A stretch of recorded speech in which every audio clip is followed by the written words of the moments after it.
حلیمہ سعدیہ سلام اللہ علیہا فرماتی ہیں جب میں حضور کو لینے آئی تو سبز کپڑے میں حضور ملبوس تھے، اور میں آگے بڑھی اور آ کے کپڑا اٹھایا تو حضور کی دو آنکھوں کے درمیان سے نور نکلا جو آسمانوں تک چلا گیا، اور مجھے دیکھ کے حضور مسکرا پڑے۔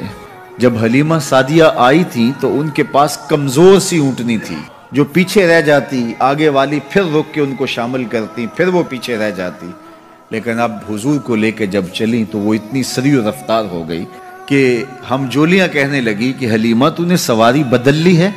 حلیمہ بولتی ہے سواری نہیں، میں نے سوار بدلا ہے۔ اور اب وہاں پہنچتی ہیں تو گھر میں اجالے آ جاتے ہیں۔ باقاعدہ عورتوں نے آ کے حضرت حلیمہ سعدیہ سے پوچھا کہ تم اتنی امیر ہو گئی ہو کہ رات کو بھی چراغ نہیں بجھاتی؟ تو فرمایا آؤ میں تمہیں بتاؤں میرے گھر میں چراغ کون سا ہے۔ حضور پالنے میں تھے، اشارہ کر کے کہا جب سے یہ پیارا گھر میں آیا ہے سارے دیے توڑ دیے ہیں۔